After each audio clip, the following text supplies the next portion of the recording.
పవన్ కళ్యాణ్. ఆ పేరు వింటేనే మాకు జోష్ ఇస్తుంది. కానీ బ్రో, ఆ మనిషి పడిన కష్టాలు, మీడియా దెబ్బలు తిన్నాడు, వ్యవస్థ ఎదిరించింది, స్వంత వాళ్లే దూరమయ్యారు.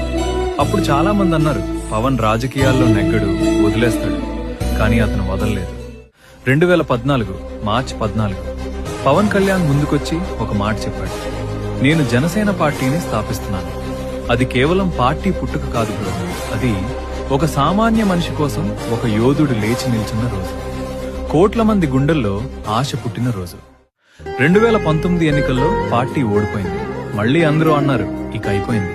కానీ పవన్ కళ్యాణ్ ఆగలేదు. ప్రజల మధ్యకు వెళ్లాడు, అన్యాయాలకు గలమెత్తాడు, ఒంటరిగా నిల్చున్నాడు. నిజమైన నేత అంటే అదే బ్రో, గెలిచినప్పుడు కాదు, ఓడినప్పుడు కూడా ప్రజల పక్కన ఉండటం. 2024 జనసేన గెలిచింది. పవన్ కళ్యాణ్ డిప్యూటీ సీఎం అయ్యాడు.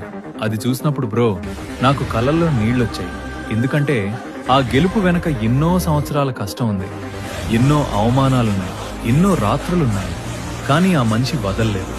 మార్చ్ 14 నాకు ఒక పాఠం నేర్పింది.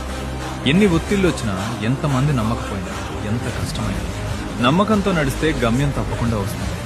జనసేన ఫార్మేషన్ డే కేవలం పార్టీ పుట్టినరోజు కాదు, ఇది ఒక కళని విశ్వాసంతో వాస్తవం చేసిన రోజు. జై జనసేన.